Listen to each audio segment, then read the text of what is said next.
Audio Jungle.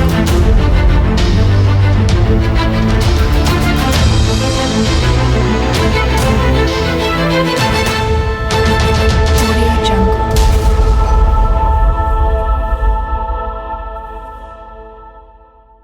Excellentes conditions télévisées à tous, chers internautes, vous suivez partout dans le monde entier grâce à Congo Live TV. Bienvenue dans votre émission Avis du public, émission Nabino où vous allez toujours pour notre benga kokoma, bamitou Nabino nyonso et pour nous rappeler acteurs politiques au Bolinga vraiment pour tout la semaine oyo, l'émission Nabino Avis du public, tout ce qui appelle tellement ébélé, beaucoup qui peut ébélé. Yango lelo tozavuma wana pona kobenga acteur politique bokona ki vraiment pona à répondre na mituna na bino nyonso. Là encore déjà ya kobenga, j'aimerais déjà dire un grand merci et puis bonne année déjà 2020, bonne année à l'équipe technique de Congo Live et pourquoi pas à vous nos abonnés de Congo Live TV, bonne année, meilleurs à vous, c'est une nouvelle année. Laisse que le bon Dieu a sa année au année à prospérité, à réussite, et à voilà mon nyonso na ba abonné nyonso à Congo Live TV. Nous continuons avec votre émission Avis du public. Tozo benga mwana mboka Pati Malanga. A cause vraiment wana pona ko yanola na bituna na bino nyonso botindaki partout dans le monde entier. Émission Avis du public, on y a le baki Kozolanda. Tina message. Benga. Na numéro est juste affiché wana benga to kozala wana pona kozwa message na yo questionnaire na yo sujet na yo tozoko pe to benga acteur politique pona kozwa poser question wana pe en direct okolanda motuna na question na yo tindaki toza wana tozo benga mona mboka Pati Malanga communicateur à UDPS ba question ezalaki mingi. Allô? Oui, bonjour Madame Boka Pati Malanga, vous êtes en direct de Congo Live TV. Bonjour la grande journaliste Mboka Oyo Maman Graciela. Oui, tout dans l'émission Avis du public, ma question est qui vraiment est belle, balobi bengela biso Madame Boka Pati Malanga. Aya nous la vraiment na mituna ya auditeur dans ce balandaka partout dans le monde entier, ben internet nous ce balandaka à travers Congo Live. Mais avant tout comme na motuna vraiment avant tout kota na motuna nyonso batindela kibiso moi synthèse moi liloba lelo to ko le kaboité le 4 janvier 2020 donc martyr de l'indépendance soko ki ko beta moi lisolo après to kota ba questionnaire ya bandeko batindaki. Merci beaucoup madame la journaliste Graciela mokola lelo ezali journée moko date moko écoutez jamais koleka inaperçu na mémoire ya ba congolais ils sont celui qui est le 4 janvier 1959 na lelo le 4 janvier 2020 il y a cela déjà 61 ans passés jour pour jour lelo lisusu toye kokoma mokolo yango leke oyo eza korapele biso date historique Kevaka koyaka volonté souci na bango mpona koluka toujours ke toyebana kozwa indépendance bango nde bato balakisa biso sens ya kopesa lelo mbongo wana mboka na biso Congo tokoma pays indépendant toyebana kodépendre lisusu na bapaya te toyebana kodépendre na biso moko bayimboka bacongolais ezali nde date historique oyo ya le 4 janvier 1959 oyo toza kocontinue korapele yango lelo lisusu na 2020 oyo ezali 61 ans déjà passé par rapport à la citation oyo biso toza koyeba. Jour pour jour 61 ans il y a martyr de l'indépendance le 4 janvier 2020 toye ko dénommer ngo journée à méditation que journée à célébration. Olobi to célébrer yango lokola journée nini? Jour pour jour 61 ans martyr de l'indépendance mokolo lelo le 4 janvier toki ko dénommer yango journée à célébration to journée à méditation.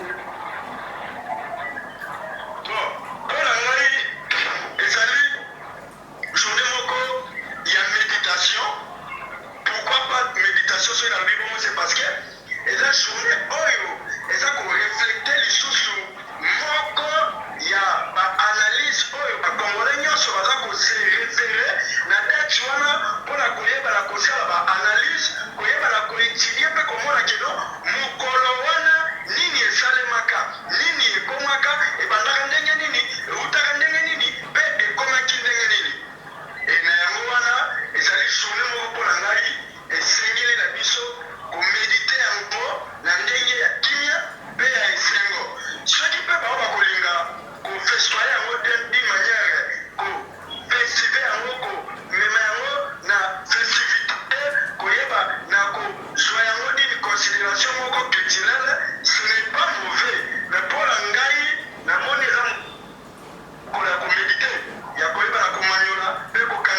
mpe kozongisa mayele lisusu nsima mpe liboso na bokebi mpe na botali na nini oyo esalemaka mokolo yango eutaka na nini mpe ebandaka na nini tomekaka mpe komema yango liboso ya bana na biso ya baleki na biso ya bandeko na biso kotalisaka bango koyebisaka bango korapelaka bango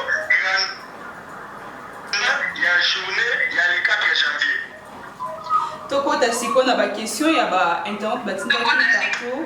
na monde entier. Question ya liboso vraiment molandi moko ya Congo Live batindaki depuis atindaki motuna na ye depuis mboka Angleterre abitundelanga mwana mboka parti Malanga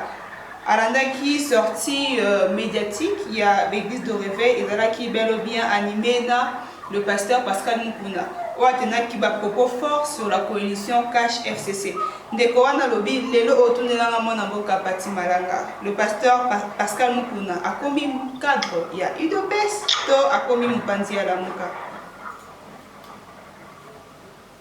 Merci beaucoup na mutuna malamu oyo mwana mboka wana atuni ezali vraiment mutuna moko oyo eza à l'actualité na minute oyo na engumba ya mboka na biso Congo précisément la ville province ya Kinshasa batebele ba se poser la question likolo ya mutuna wana na koyebisa kaka na mwana na bai mboka oyo baza ko déployer mo muke par rapport ya message ya pasteur Mukuna na koyebisa bango ke toza la démocratie. Comme nous sommes à la démocratie, tout le monde est libre de s'exprimer, tout le monde est libre. Yakoyeba, nakopesa, oetalinda ngisato pe opinion na ye à l'égard ya public par rapport à la contestation de la loi ye amoni ke malamu te. Tout ça la démocratie, ce n'est pas mauvais. Comment la pasteur avec on a s'exprimer, et on a accepté que à ça ce qui est mon tu a été bien si tout la ngambo ya Félix non. Tout ça la démocratie. Mutuzo la libre ya constaté que non libala oyo esangisi bandeko ya FCC na cash biso bandeko ya cash na FCC amoni ke libala wana eta okilima mbelika amoni ke vérité za ate amoni ke oyo ya constaté que za ya mote c'est que normal pour na ye asa la point de après sa point de vue na ye asa la analyse na ye asa la critique na ye eza na mona likama moko te mais pour la biso déjà ba politique tomoni ke réflexion na ye eza ko débattre kaka na ye moko oyo asali ba analyse wana mais pour la biso toyebi ke likambo ezalaka na ntango na yango chaque chose a son temps rien n'est encore tard tosalaki eloko wana mpona koluka biso kimia na bali peuple congolais nyonso toboyaki mbilinga nsima na mboka toboyaki oyo ekozala contre selon constitution tomonaki ke bandeko na biso ya FCC babimaki majoritairement na niveau ya parlement raison pour laquelle na minute wana biso tozalaki minoritaire tozalaki vraiment na plein droit ya kozwa contrôle ya institution za mboka te raison pour laquelle nde toshikishaki mpo ya kotendre bango la main mpona kosala bango coalition wana mpo toyeba na kodirige mboka dans l'ensemble mais yango nde elobi teke nde elakisi teke yo ezali position ya faiblesse non pouvoir eza kodirige na mokonzi ya mboka tata mokonzi ya kolo Félix Antoine Tshisekedi Tshilombo ye nde azali le garant de la nation ye nde azali le numéro 1 le patron de la République du Congo eloko moko ekochape na mboka oyo ezali te soki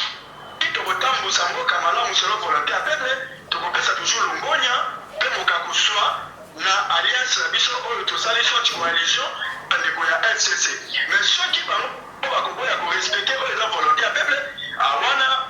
biso peuple congolais biso bacommunicateur volontaire ya Félix Tshisekedi biso bandeko ya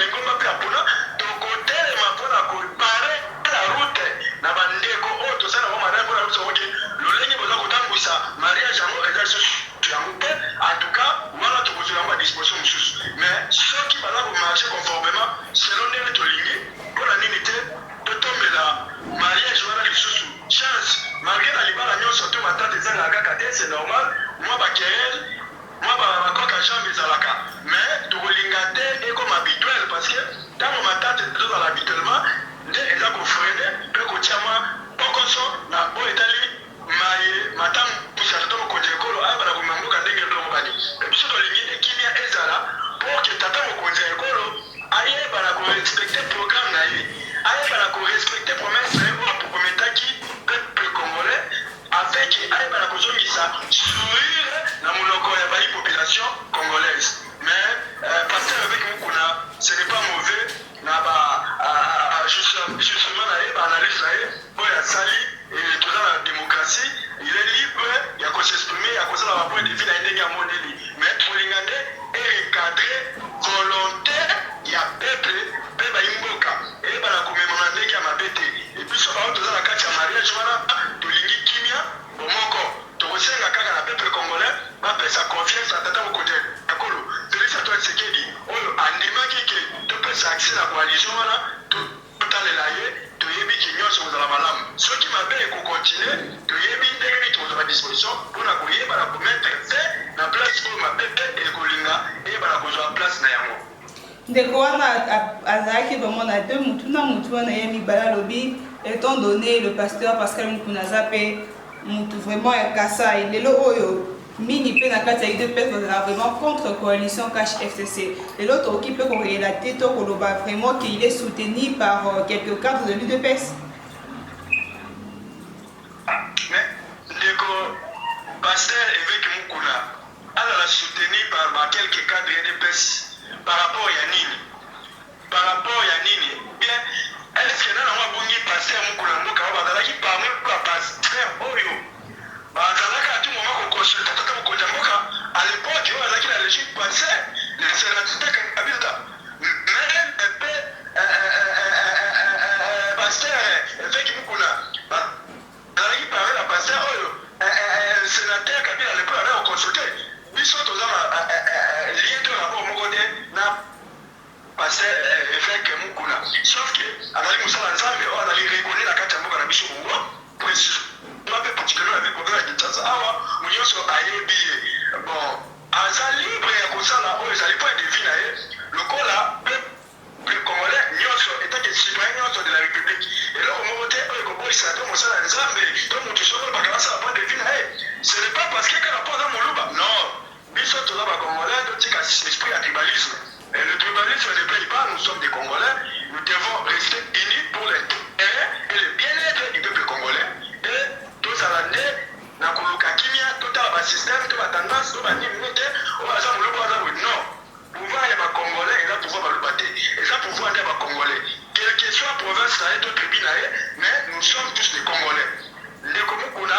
aza libre ya kosala bapoint de vue na ye aza libre ya koseexprime aza libre ya koloba mpe kopesa oyo ezali point de vue na ye eloko moko te oyo bakokanisa wana ke aza na tendance ya UDPS boyeboye non eloko te aza mwana mboka lokola congolais nyonso mpe aza mosala nzambe apresente selon bamécontentement na ye etant que nous sommes dans la démocratie il est libre et c'est tout à fait d'accord, c'est tout à fait normal. Allez, par la poupée, c'est le point de vue par rapport à il y a constaté comme un peu mécontentement. Mais à l'égard de cela, ou en dehors de cela, et le remonter au écoutage, ça qui a Zamoudia, il est bien sûr à Zamoudia, Félix, non, à la Congolais, le Congolais, à l'Andaka, où l'Italie, évolution politique et Moukanaï. Parce qu'il y a même un adage qui dit que si vous refusez la politique, ça n'occupera toujours de vous. Nous tous, nous sommes censés, il y a courrier, Banakolanda, Maïnio, Soreza, Botamoussa, politique à Mokanabiso. Parce que Makamounio, surtout la Mokanabiso, avec la politique. Même il y a l'église, pour que évoluer normal, là, fidèle à l'église, ceux qui politique à Mokanabiso, nous sommes dans l'église avec Madame. Mais ça, politique à Mokanabiso, même au niveau de l'église, stabilité aux alatés, même sur le plan administratif, sur le plan financier, sur le plan même sociétal, ainsi de suite. Vous savez très bien que non, nous sommes dans l'année, c'est une politique de notre malam. Donc, mon penser tout ça par rapport à pasteur avec Mukuna, qui a la partie plus grande modernité. À la libre, il y a coupé sa point de vie là, puis à la membre de l'UDPS, puis à l'obédience, mon côté, dans le cadre de la famille politique et chef de l'État, son excellence, M. le président Félix Antoine Tshisekedi, à l'obédience, mon côté, comme tout un pasteur, on va reconnu dans mon grand puis à la simple Congolais, quel que soit qualité de l'État, un homme de terre, là, il n'y a pas à contredire, ou bien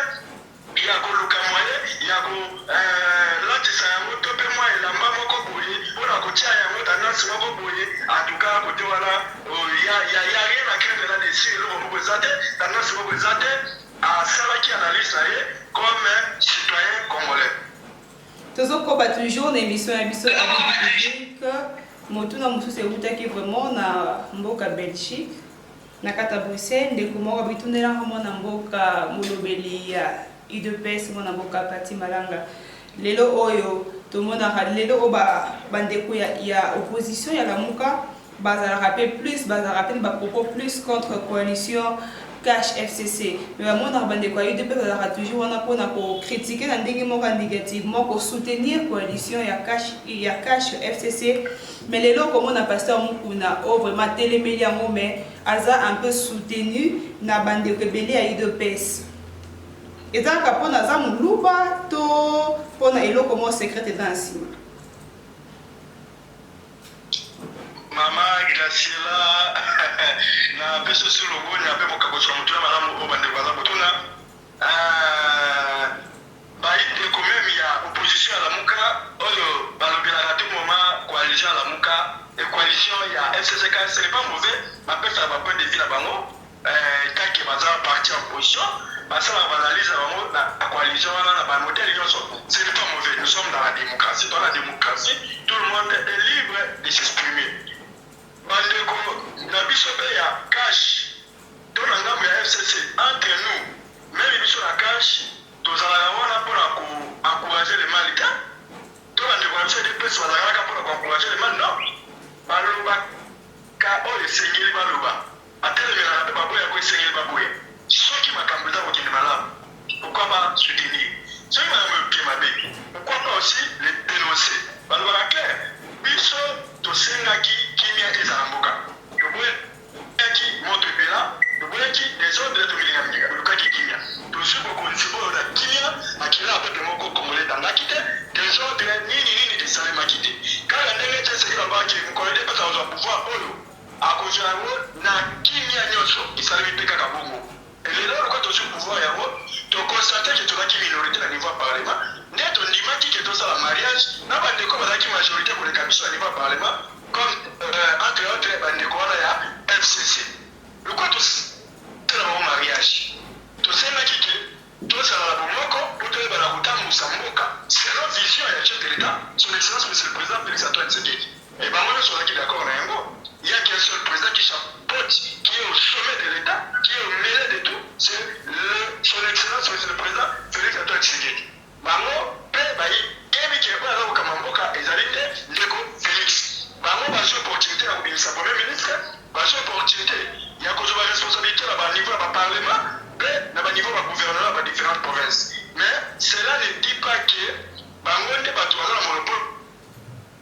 na mboka non il y a qu'un seul chef qui a la monopole dans ce pays c'est son excellence monsieur le président Félix Antoine Tshisekedi c'est lui qui chapeaute c'est lui qui prend la contrôle du Congo bakosayo te mama Graciela mokonzi aza mibale misatu te président aza misatu kate te président aza kaka moko Félix nde aza président ya mboka oyo ye mpe kaka moto akotikala président ya mboka oyo selon mandat na ye ya seka moto akocontredire yango aza te moto mpe akotelemela yango aza te mais soki te tomoni mabe na kati ya mariage na biso FCCK tokodenonse mpe tokoloba place mabe ezali mpona koluka toujours kimia soki paster mokuna akonstate ke mabe ezali na ngambo na alliance tosali na mariage na biso ya coalition FCCK nde adénonce par rapport ya point de vue na ye ce n'est que libre eza bandeko oyo bamoni ke point de vue na eza malamu bapriye toza na démocratie bao bamoni point de vue na eza mabe baboyi koapriye toza na démocratie ce n'est pas obligatoirement tokokanga sa mais biso nde tolobi boye tolingi kimia na mboka tolingi desordre te tolingi mbilinga te tolingi mboka etambola conformément selon volonté ya peuple congolais le chef de l'état c'est lui qui est le garant de la nation son excellence monsieur le président Félix yene moto azali numéro 1 moto ya kre ya mboka oyo mais injonction nyonso na fonctionnement ya mboka oyo eza kodépendre kaka na ye tata mokoti ya ekolo bao nde nyonso bakoluka kotiela ye bapode banane kotiela ye banzube kotiela ye mbilinga mpo asala oyo ezali volonté ya peuple te wana bayebake bakose retrouve lokola pharaon bakose retrouve lokola pharaon oyo nyonso koluka kotelemela tata mokonzi ya ekolo akose retrouve lokola pharaon parce que nous savons très bien que pharaon nini oyo ekomelaki bakoyeba bango nyonso na kokufa il finira toujours par la main rouge nde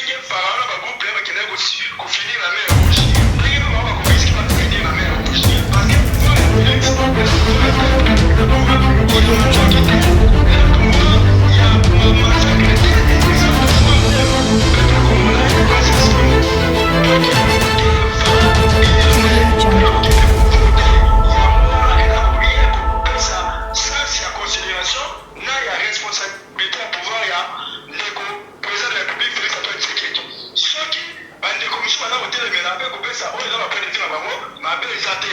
ndeko kasi kopesali motuna ya ndeko wana lobi lelo oyo c'est parce que le pasteur Pascal Mukuna aza moluba yango UDPS moye asacharne contre eza te wana eza raison te ndeko mukuna pasteur mukuna ata moluba UDPS asacharne te mpo nani soki apesi bapoint de vue na ye oyo bandeko mosusu basepeli na yango seleke normal baakourage bao basepeli na yango te seleke normal mpe batelemela yango mais cela ne dit pas ke mpo aza moluba nde yango wana bandeko mosusu edepesi baza bapuidi yango non c'est faux et archifaux wana madame la journaliste yebisa ndeko wana ke eza lokuta eza bongo te bapoint de vue ya ndeko pase mokuna eengage kaka ye moko bao mpo baprie yango eengage kaka bango bao baboyi yango eengage kaka bango biso etaki bacommunicateur ya chef de l'état biso etaki balobelela ye tolobi nde boye peuple congolais aza na bosenga ya kimia mariage ou pas peuple congolais aza na bosenga ya changement wana kochapeauté au sommet de l'état c'est Félix Antoine Tshisekedi ye nde ye moto asimbi clé ya commandement ya mboka na biso ye nde moto aza sanse ya kobela kobima mboka na biso selo ndenge peuple congolais alingeli mais ndeko mokuna apesi point de vue na ye à quoi ça sert tout s'acharner na yango ke opo aza moluba yango nde baloba aza koapuye wana eza raison te eza mpe na épargne moko te eza mpe obligatoirement te bandeko bakoapuye yango eza point de vue na bango oyo bakoapuye yango eza point de vue na bango mais toza nde na démocratie yebisa ndeko wana nous sommes dans la démocratie chef de l'état Félix Antoine Tshisekedi amemeli biso existence ya vraie démocratie na mboka oyo raison pour laquelle moto nyonso aza libre ya kosexprimer ndeko mokolo aza libre ya kosexprimer ndenge mobela bapase mosusu aza libre ya kosexprimer moto nyonso aza sanse apesa point de vue na ye soki eza malamu etali kaka ye soki mpe eza mabe etali kaka ye mais biso etaki bakomunikate ya mokonzi ya mboka toza kaka na bosenga nde ya kimia mpo ke peuple congolais ase sentir ke non aza protégé et soutenu par voie oyo ye azalaki choix excellent ya kovote son excellence monsieur le président Félix Antoine Tshisekedi Tshilombo motuna mosusu euti na kati ya mboka RDC na kati ya Kinshasa ndeko moko alobi lelo oyo nini ezoleka na UDPS Mbujimai le gouverneur ya Mbujimai Jean Maweja bino rande bocheke esika lelo oyo UDPS akomisi koréclamer a démissionner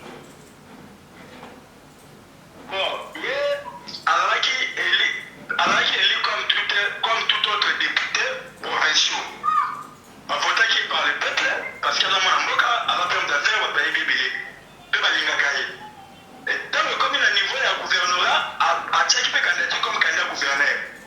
il était aussi voté par le député provinciaux ya UDPS mpe ya cash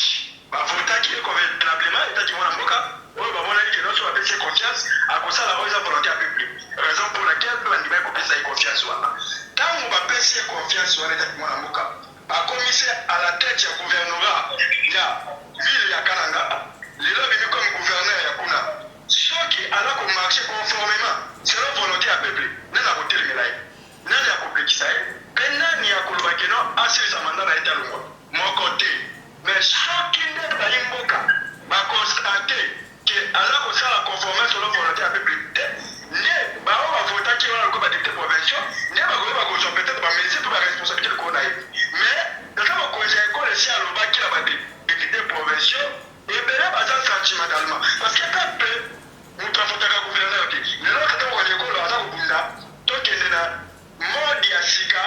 oyo ekopesa accès na pepe bakoma kovote ba gouverneur mais système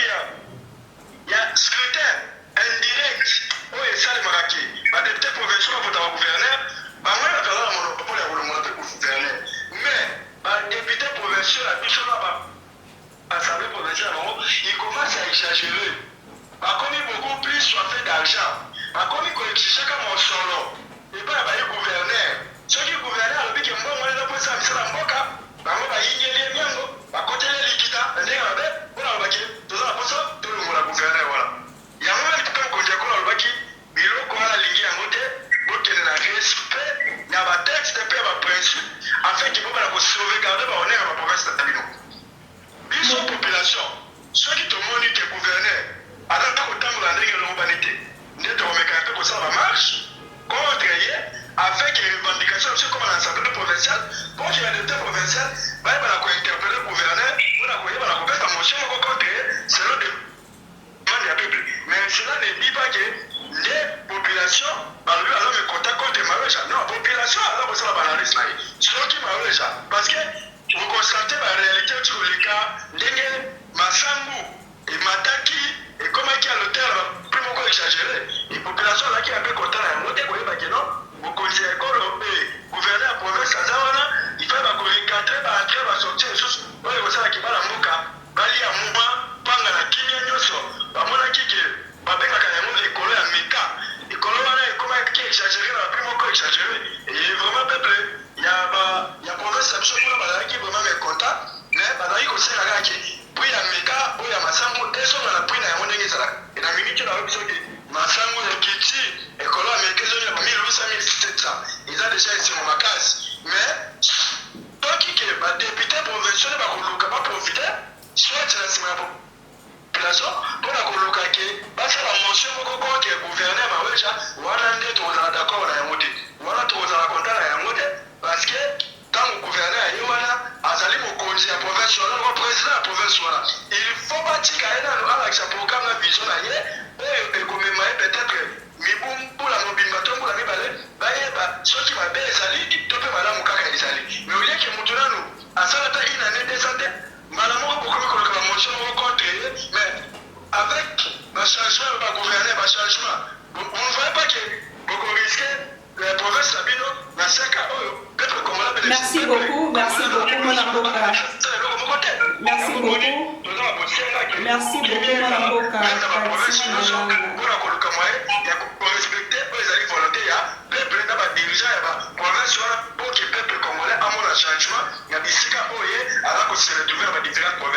Merci beaucoup, mon avocat Pati Malanga Motuna. Motuna vraiment ya suka indépendant atindi yango à partir yango ka Bruxelles alobi lelo oyo ido pesque kalikola masangu a marché na kata mboka mbujima et pas réclamer de mission ya gouverneur Jean Naweji mais lelo oyo na ville province ya Kinshasa dollar est combien 17 biloko ezo mata ido pesque za wapi pour réclamer le même droit.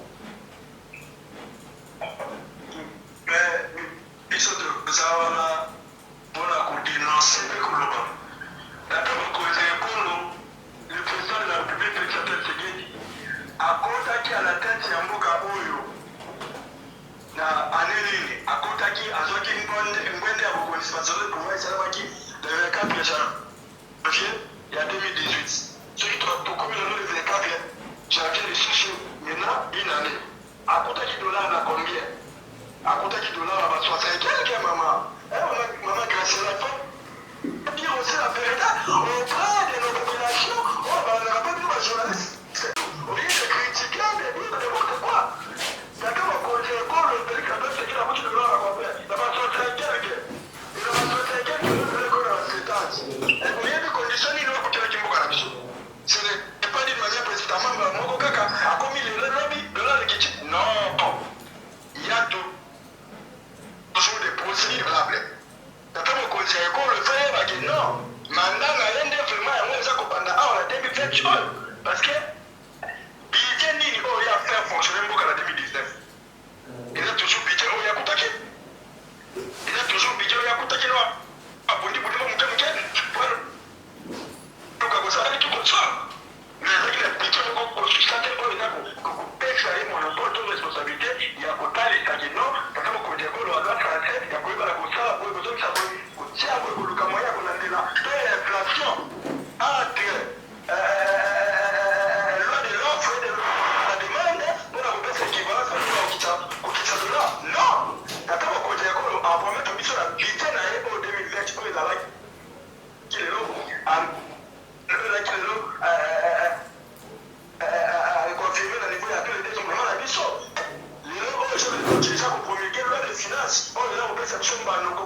comment il y aurait eu fonctionnement il y a budget en 2020 et budget en 2020 selon la disponibilité, selon la responsabilité, on va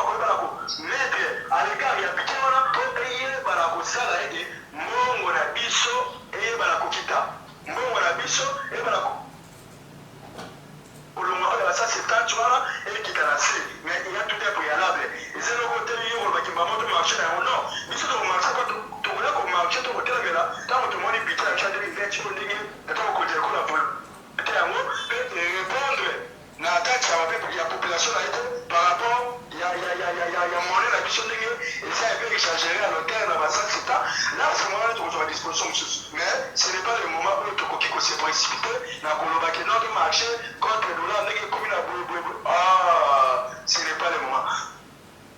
biso toza kokende na ankele toza kokende na limemia mpe na ordre kolandela nyonso oza kotanga na mboka mpo na intérêt ya population toza wana mpo na sentiment te toza wana mpo na koaklame kaka te mais toza wana nde mpo na kozongisa nyonso na nzela toza na susita te mokonzi ya ekolo asala mpe na volonté ya peuple principe de lutte oyo idps ebundi mama gracela eza de novole te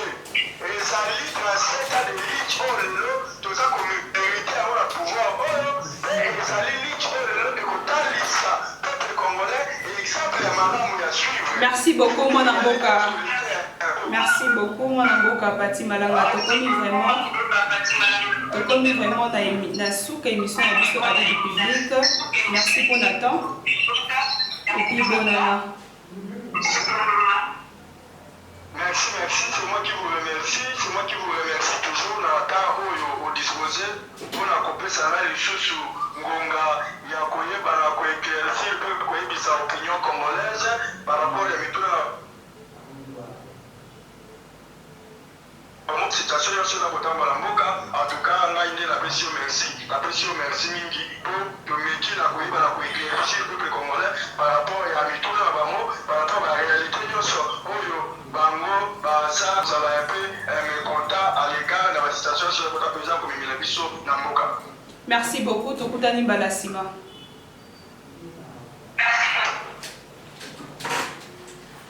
Ah oui, nous sommes arrivés à la fin de votre émission avec du public. Et là, qui est bien mon amour, Pati Malanga, na mitwanyo so tindaki, bo bengaki, bo komaki, bo landi vraiment bien mon amour, Pati, mon lobeli, mon kwe abalobi na kati ya UDPS, avec un pour nous répondre au remède de Nyoso. Torobina Souka, émission avec du public. Merci infiniment à l'équipe technique des Congo Live et pourquoi pas meilleur Bodana, à tous les abonnés de Congo Live. Quant à moi, je vous dis restez branchés. On se retrouve à la prochaine pour un nouveau numéro. Au revoir.